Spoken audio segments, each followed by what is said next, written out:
Sir Delhi CM Kejriwal ఇప్పుడు ప్రస్తుతం ఆపద్బాంధ CM అయ్యారనుకోవచ్చా? ఎందుకంటే అతిషి మెర్లేనా ఆవిడని సీఎంగా చేశారు. అంటే ఈయన బెయిల్ పైన కండిషన్ బెయిల్ పైన వచ్చారు కాబట్టి ఆవిడని బెయిల్ అంటే చేశారు సీఎంని. సో దీని గురించి మీరు ఏం చెప్తారు సార్? కేజ్రీవాల్ చాలా హానెస్ట్ పర్సన్. ఢిల్లీకి ఏంటి శాపం అంటే నేషనల్ గా రూలింగ్ పార్టీ తప్ప వేరే పార్టీ వస్తుంది అక్కడ. ఎందుకంటే అక్కడ educated. Delhi is not like other cities కదా, ఆల్ బ్యూరోక్రాట్స్, కొంచెం చదువుకున్న వాళ్ళు, ఎక్కువ లిటరసీ ఉన్న వాళ్ళు అక్కడ ఢిల్లీలో ఉంటారు. సో వాళ్ళకి ఎవరికి ఓటు వేయాలో మనం చెప్పకలేదు, రూపాయి ఇచ్చేస్తే ఓటేసి టైప్ కాదు. ఆ విధంగా కేజ్రీవాల్ మెడికల్ రంగంలో వాటిలో చాలా మంచి మంచి అభివృద్ధి చేశాడు. జనరిక్స్ అమ్మించి, జనరిక్స్ అంటే బ్రాండ్ లేకుండా ఉంటుంది, తక్కువ రేటు జరుగుతుంది. ఇక్కడ ఉన్నాయి, ఒకటిపల్లిలో కూడా ఉన్నాయి. సో ఈ విధమైన చాలా చాలా మంచి అభివృద్ధి కార్యక్రమాలు చేయాలని తలపుతో వచ్చాడు, చాలా చేశాడు. కానీ వీళ్ళు చేయనివ్వట్లేదు. ఎందుకంటే వాళ్ళు పంజాబ్లో కూడా వాళ్ళకు కోట వేశారు. పంజాబ్లో కూడా గెలవడంతో ఈ తట్టుకోలేకపోతుంది ఎవరో మన బీజేపీ. ఏదో విధంగా అతను బ్యాట్ చేసి చిన్న లెక్కర్ కేసు పెట్టుకుని దానికి స్కేప్ గోట్ ఎవరో కవిత ఈ అమ్మాయిని పెట్టేసి 10 మంది ఉన్నారు, ఆ 10 మందిని వదిలేశారు. వాళ్ళు ఇందులో ట్రాన్స్ఫర్ అయిపోయారు బీజేపీలోకి. మన ఎవరో సుబ్రహ్మణ్యరెడ్డి గారు వాళ్ళ తమ్ముడు కొడుకు, మాగుంట సుబ్రహ్మణ్యరెడ్డి గారి తమ్ముడు కొడుకు, చాలా మంది ఉన్నారు. వాళ్ళందరినీ ఎప్పటివరకు మార్చి వదిలేసి ఈ అమ్మాయిని పెట్టారు. ఎందుకంటే ఇతను ఇక్కడ కూడా తోకాడేస్తున్నాడు కాబట్టి ఒక షార్ట్ 2 బర్డ్స్ కింద ఈ అమ్మాయిని కూడా పెట్టేసి, లేదా అమ్మాయిని అన్ని రోజులు పెట్టవలసిన అవసరం లేదు. వాళ్ళందరూ ఈ అమ్మాయి చేస్తే అన్యాయం అలా చేశారు. అదేందా? సో ఇది మట్టుకు మీకు తలకాయ నొప్పి అని చేసింది ఆ అమ్మాయి. ఆ అమ్మాయి ఏం చేస్తుంది, అది అలా ప్లాన్ చేశారు సెంట్రల్ గవర్నమెంట్లో ఉండి. అదేందా? దాంతోనే అమ్మాయి సైలెంట్ అయిపోయింది. ఇప్పుడు నోరు ఎత్తొద్దన్నారు అమ్మాయిని, ఎత్తే బ్యాడ్ అయిపోతారు. సో అక్కడేంటి మనీష్ సిసోడియానే మధ్యన ఉన్నాడు. ఈ డీల్ జరిగినప్పుడు 100 కోట్లు మీకు ఉపయోగపడద్దని తీసుకున్నట్టుగా తీసుకుంటాడు. 1000 కోట్లు వదిలేసి రామాయణం ఏదో అంటారు కదా, అంతా వెతికి దేన్ని పట్టుకున్నారు అన్నట్టుగాను అది వదిలేసి వాళ్ళకి ఏదో ఆధారం కావాలి బీజేపీకి. సో మనీష్ సిసోడియాని అరెస్ట్ చేసి more than 14 months పెట్టడం అనేది పెద్ద బూతు. అసలు కేజ్రీవాల్ని ఆమ్ ఆద్మీ పార్టీ వాళ్ళని పెట్టడం అనేది చాలా తప్పు. అందులో కూడా కొన్ని మిస్అండర్స్టాండింగ్ సృష్టించి అందులో కొంతమంది వెళ్ళిపోయారు. అది వాళ్ళ యొక్క ఢిల్లీ కదా, ఢిల్లీలో ఐడియాలజీస్ ఉన్న వాళ్ళు ఉంటారు, మార్క్సిజం అని ఇలా ఉంటారన్నమాట. మొన్న ఒక ఆయన పోయారు కదా, సీతారాం యేచూరి అని. వీళ్ళంతా స్టబ్బర్న్ పీపుల్. మీకు అర్థమవుతప్పుడు ఆయన కూడా చాలా వరకు ఒక స్టబ్బర్న్ పర్సన్ అతను. ఆ స్టబ్బర్న్గా ఉన్న వాళ్ళు ఏంటి, ఒక రేంజ్ వరకు పిల్లలు జీతాలు బహుతారు, కానీ పెద్ద 1000 కోట్లు ఉండవు వాళ్ళ దగ్గర. వాళ్ళకి అది ఎగెనిస్ట్ వాళ్ళు, మార్క్సిస్టులు ఆ టైప్ అన్నమాట, కమ్యూనిస్టులు వాళ్ళు. సో అది గెలవదు, ప్రపంచంలోనే ఓడిపోయింది కమ్యూనిజం. మరి స్టిల్ ఇంకా వేలాడుతూ ఉంటారు. అదేంటే in the entire world Russia చిదిగిపోయింది. సో ఈ వీళ్ళు ఏంటంటే ఇప్పుడు మన నక్సలైట్స్ అంటారు కదా, వాళ్ళు చెడ్డవాళ్ళు కాదు. నక్సల్స్ యొక్క వాళ్ళ నక్సలిజంలో వాళ్ళ ఐడియాలజీ చాలా మంచిది. పేదవాడికి ఉపయోగపడేట్టుగా చేస్తారు, శ్రామికుడికి ఉపయోగపడి చేస్తారు. ఒక విలేజ్ ఉంది, కొన్ని 100 ఎకరాలతో ఆడి బతికేస్తూ ఉంటాడు, జమీందారు కింద. అది అటువంటి ఎదుర్కొంటూ ఉంటారు. So all Naxalites are not bad. దాన్ని ఉపయోగించుకుని కొంతమంది ఏదో అక్కడక్కడ ఉంటారు తప్పితే, అంటే మరి వాళ్ళని చంపితే వీళ్ళని చంపితే అంటే గవర్నమెంట్కి ఎగనెస్ట్గా ఎదిరిస్తూ ఉంటారు కాబట్టి అంటారు తప్పితే, సో ఆ భావజాలాలు ఉండే వీళ్ళందరూ కేజ్రీవాల్, ఆ ఎడ్యుకేటెడ్ ఫోక్స్ అంతా ఇటువంటి భావజాలం ఉంటుంది.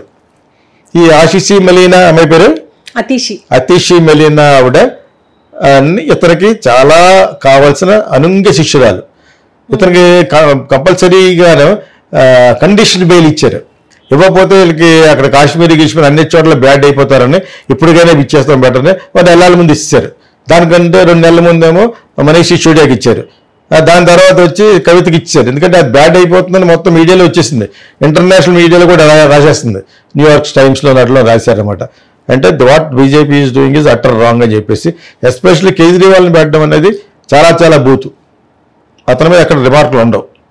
ఓకే, పొలిటికల్గా స్ట్రాటజీ చేసుకుంటారు తప్పితే వాళ్ళు ఏమి ఉండదు. పెద్ద పెద్ద బెంజిల్ కార్లలో అట్లా వెళ్ళిపోవడాలు, ఇల్లు రిపేర్ చేసుకుంటే దాన్ని కూడా బ్లేమ్ చేశారు.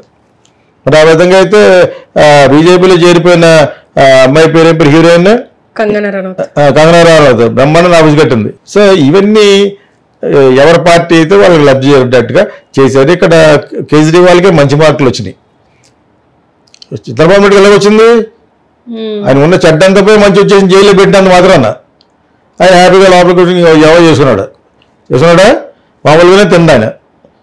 సో వెరీ డిసిప్లిన్ పర్సన్, దాకా ఎక్కడో చెప్పాను. అచేత ఇది వాళ్ళకే బ్యాడ్ అయిపోయింది, ఏదో బౌన్స్ బ్యాక్ అయింది బాల్ ఎవరికి, మనకి బీజేపీకి.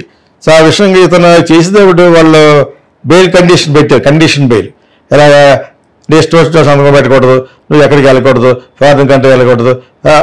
ఇంక సీఎం పెట్టి నువ్వు అలా చెప్పేసినంత మాత్రం ఆ మాత్రం తెలివితేటలు లేకుండా ఉంటాయి. అతను ఈజ్ ఎడ్యుకేటెడ్, సర్వీస్ ఓరియంటెడ్. టక్కన అమ్మాయి ఐడియా వచ్చింది, కొంచెం రెబల్ అమ్మాయి, మార్క్సిస్ట్ భావజాలం ఉన్న అమ్మాయి కూడాను. సో ఈ అమ్మాయిని పెడితే అమ్మాయి ఎంత మంచి శిష్యురాలు అంటే సీఎం సీట్ పక్కన ఇంకో సీట్ వేసి కూర్చుంది, కానీ ఆ సీట్లో కూర్చోలేదు. అదేప్పుడు this seat is only for Kejriwal. చాలు, ఆ ఒక్క ఫోటోగ్రాఫ్ చాలు ఆ అమ్మాయికి 90% మార్కులు వచ్చినాయి. కానీ బీజేపీ వాళ్ళు, other people, anti Kejriwal, anti Aam Aadmi party వాళ్ళు ఏమన్నారంటే, లేదు సామాన్య వాళ్ళు కాదు, ఈవిడ సీఎం ఎలాగ అవుతుంది, ఢిల్లీ భారతదేశానికి యాంటీ ఇండియన్ అమ్మాయి అంటే అఫ్జల్ గురు అని ఉన్నాడు కదా పార్లమెంట్ అటాక్ చేసిన వాడిని, వాటికి మరణదీక్ష చేసినప్పుడు అతనికి క్షమాభిక్ష పెట్టమని అడిగింది. సో దీన్ని ఇప్పుడు పాపులర్ చేస్తున్నారు యాక్చువల్గా, నేను చదివిన వరకు.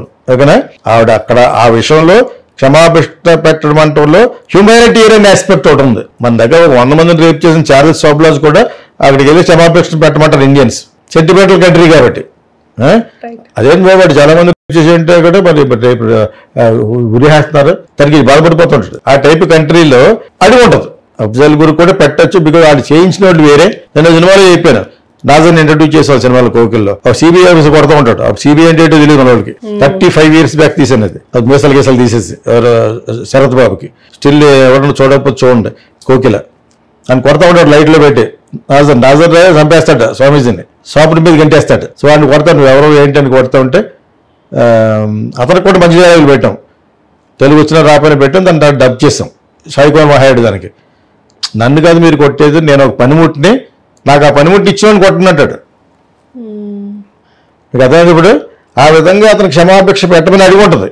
ఆర్గనైజేషన్ ఎలా పెట్టుకుంటారు, దొరికిన ఈయనే చాలా లేట్గా చేశారు. నేను అనేది ఏంటంటే జర్నలిస్టులు దొరికిన వెంటనే within month they should be short date అంటాను నేను. సో అటువంటి వాడికి అంత కరెక్ట్ అయిన అంత బ్యాడ్ చేసిన అతనికి, ఇంత అటాక్ చేసిన అతనికి, ఇండియాలో టెర్రరిజం పెట్టిన వాడికి అప్పటికప్పుడే చంపారు. ఈ అమ్మాయి అలా కాకుండా చంపే ముందు మళ్ళీ క్షమాభిక్ష పెట్టమని అంటే you are an anti Indian, anti Hindu పక్కన పెట్టి యూఆర్ యాంటీ ఇండియన్ అని దాన్ని బయటకు వస్తారు. బయటకు వస్తారు మరి. But every action that be reaction. ఆ అమ్మాయి ఎలా పెట్టింది, ఈ సీట్ నాది కాదు ఆయనదే అని పక్కన కూర్చొని చేస్తుంది. చిన్న సెంటిమెంట్ అది, చేసేదంతా ఆవిడే కదా. ఆవిడే చేస్తే అన్నీ అడుగుద్ది. లేకపోతే అతను ఇక్కడ సంతకం పెట్టకూడదు, అక్కడ సంతకం పెట్టకూడదు అని పెట్టారు. అతను కండిషన్ వేలు. ఇంక సీఎం ఏంటి, అతను చేతులు కట్టేసి ముందరకాళ్ళకి బంధాలు వేసేసి బెయిలిస్తే ఎందుకు ఆ మాకు తెలియదా? ఇది ఎడ్యుకేటెడ్ పర్సన్, వాళ్ళ వైఫ్ కూడా ఎడ్యుకేటెడ్ పర్సన్. అతని దగ్గర ఉన్న వాళ్ళు కొంతమంది పోయారు, చాలా ఇంటెలిజెంట్ పీపుల్, కొంతమంది ఇంటెలిజెంట్ పీపుల్తో ఉండలేరు. ఐడియాలజీస్ డిఫరెన్స్ అవుతూ ఉంటుంది, ఆదర్శాలు తేడా వస్తూ ఉంటుంది.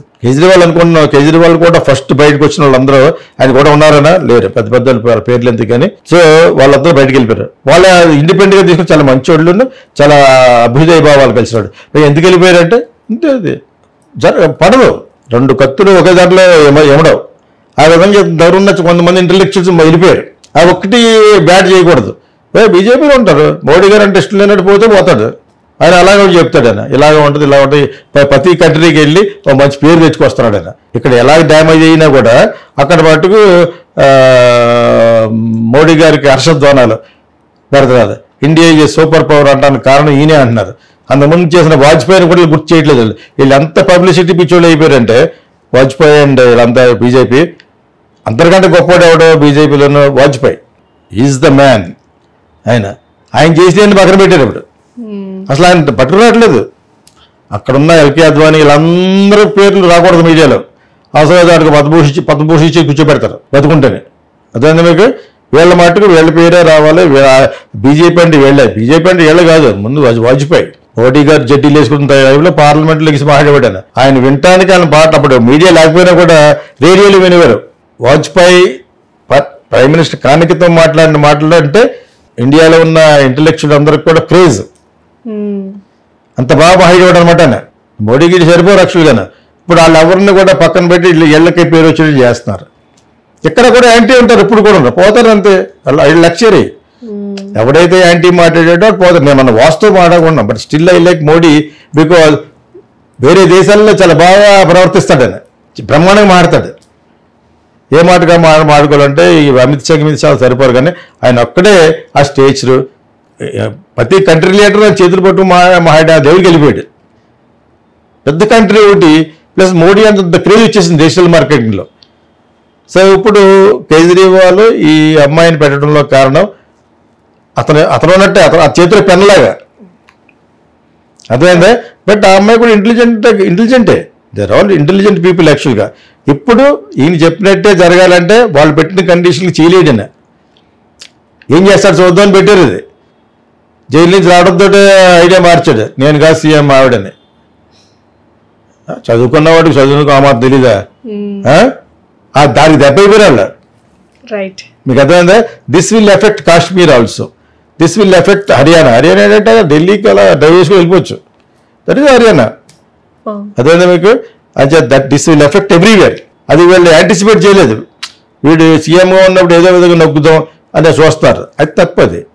ఆ టైప్ ఆఫ్ పాలిటిక్స్ బీజేపీ వెళ్ళిన మూలనే మొన్న 200 సీట్లు 250 రాలేదు, రిజల్ట్ కనపడిపోతూ ఉంటుంది.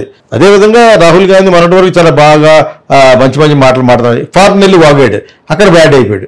Anti Hindu anti Indian like తెలిపోయింది. అదిగోండి, యాంటీ హిందూ యాంటీ ఇండియన్ ఒప్పుకోదు ఇండియా, ప్రజలు ఒప్పుకోరు ఇక నుంచి. రైట్, సెక్యులర్ కంట్రీగా ఉన్నా కూడా యాంటీ హిందూ ఒప్పుకోరు, యాంటీ ఇండియన్ ఒప్పుకోరు. యాంటీ ఇండియన్ అంటే దేశద్రోహం అని, యాంటీ ఇండియన్ అంటే దేశద్రోహం అని. మరి అక్కడికి వెళ్ళి ఫారెన్ కంట్రీకి వెళ్ళి పరువు నిలబట్టారు, కానీ పరువు తీయకూడదు కదా. అక్కడ కొన్ని మార్కులు పోనీ, వచ్చిన మార్కులు పోనీ రాహుల్ గాంధీకి. మనం ఎగనెస్ట్ కాదు, కానీ ఎవరైనా దేశం బాగుండాలి, ఇంకో చేతిలో పెట్టేయకూడదు. మరి ఈ సీఎం అయితే మన స్టేట్ నాటికి అమ్మేస్తాడు అన్నట్టుగా ఉండకూడదు కదా. ఆ విధంగా that girl she is 42 years అనుకుంటా, I think she will do well. ఆయనే చేస్తాడు, ఇంకా చేస్తూ at the same time BJP దెబ్బ కొడతాడు. 6 నెలలు అందరూ కూర్చోబెట్టేసి, ఆరోగ్యం కూడా బాగోలేదు అతనికి, డయాబెటిక్ అనుకుంటా అతను. సో దాని తర్వాత మనీష్ సిసోడియా ఇంకో గౌరవం. ఈ అమ్మాయి అంటే ఇంక చిన్న అమ్మాయి ఎవరు, కవితని పెట్టడం, కవితని ఇదే స్మాల్ ప్లేయర్, వాళ్ళిద్దరిని పెట్టడం మెయిన్. పెట్టడానికి ఈ అమ్మాయిని కూడా ఉంచారు అంతే. ఒక షాట్ తోటి 2 బర్డ్స్ చంపాలని ఇటు ఇతనికి కూడా నిర్వీర్యం చేస్తారు బీఆర్ఎస్ని. దట్ ఈస్ బికాజ్ ఆఫ్ కవితే. ఏమంటాడు, కూతురు కాదనుకుంటాడా? ఎంతైనా హిజ్ డాటర్. అటు చాలా కునుగుపోయేటట్టు చేశారు, వాళ్ళు నలిగిపోయేటట్టు చేశారు బీఆర్ఎస్ని, నలిపేశారు. ఇప్పుడు they can't go anywhere, they last the image. Politics and everything is now floating on image. Image అనే ఒక దాని మీద వెళ్తుంది వాళ్ళలాగా. అదేంటప్పుడు మీకు. సో షీఈ్ ఎలా చేస్తా అనేది చూడండి, కేజ్రీవాల్ ఎలా చేస్తాడో అలా చేస్తాడు. ఆమె నమ్మకం వాస్తే అంటారు కదా, ఆ విధంగానే. But she a pen in the hand of Kejriwal. Kejriwal చేతిలో ఉన్న పెన్ను ఆవిడ. కానీ ఆవిడ మీద ఉన్న ఎలిగేషన్ మటుకు పెద్ద చేస్తారు. అది యాక్చువల్గా పొరపాటే. క్షమాపక్ష పట్ట ఎందుకంటది, యాంటీ ఇండియన్ యాక్ట్ అది. నీకు పేరు వచ్చేస్తుందని చెప్పేసి అటువంటివి చేయకూడదు కదా. ఇండియన్ పార్లమెంట్ ఎన్ని పడగొట్టడానికి వచ్చిన నాడు క్షమాపక్ష పట్టది, కసాబ్ గారికి ఉరేయిద్ది అన్నట్టు ఉంటుంది. అంతే. తప్పు చేస్తే యుఎస్ హ్యాస్ హ్యాంగ్డ్, వాళ్ళ చేతిలో ఉంది కాబట్టి యుఎన్లో అతన్ని చంపేశారు, సద్దాం హుస్సేన్ని కదా. ఇప్పుడు యాంటీ అమెరికన్ చేస్తున్నాడు కాబట్టి, 10 Towers పడగొట్టేశారు కాబట్టి ప్లాన్ చేసి చంపారు. బాగుంటుంది, ఆ సినిమా కూడా తీశారు. అది ఒసామా బిన్ లాడెన్. ఈ డిజర్వ్స్. ఒసామా బిన్ లాడెన్ బెవర్స్ కాదు, ఈజ్ వెరీ రిచ్ ఫెలో. అంతమంది భార్యలు అనేది వాళ్ళకి సహజం. అది ఈ was a very rich kid. అయినా కూడా అతను దేశభక్తుడని అతను నమ్ముకున్న సిద్ధాంతాన్నే పెట్టాడు. అమెరికాకి ఎగ్నెస్ట్గా చేశాడు. మంచి చేశాడా చెడు చేశాడో పక్కన పెట్టండి. సివిలియన్ చచ్చిపోతే చెడ్డే కదా. మరి ఫ్లైట్లో ఉన్నవాళ్ళు, అక్కడ ఉన్నవాళ్ళు, సామాన్య మానవులు చచ్చిపోతుంది, తప్పు కదా అది. అతని సిద్ధాంతం అని చెప్పేసి కాబట్టి ఆ సిద్ధాంతంతో బతికాడు. టిల్ ఈ డైడ్ కదా. అంత బ్రూటల్గా చంపేశారు. ఒక 2-3 భార్యలను మట్టి వదిలేట్టున్నారు. ఆ ఫైరింగ్ మట్టుకు వేస్తారు. చాలా బాగుంటుంది అది. అది ఒక ఫిల్మ్ కూడా తీశాడు అది సేమ్ అటువంటి సెట్ వేసి ఏముంది అది పాకిస్తాన్లోనే ఎక్కడ సెట్ ఇల్లు అవుట్ ఆఫ్ ద దాంట్లో కట్టుకున్న హౌస్లో ఉన్నాడనమాట. ఎవరు కనిపెట్టలేదనుకున్నారు.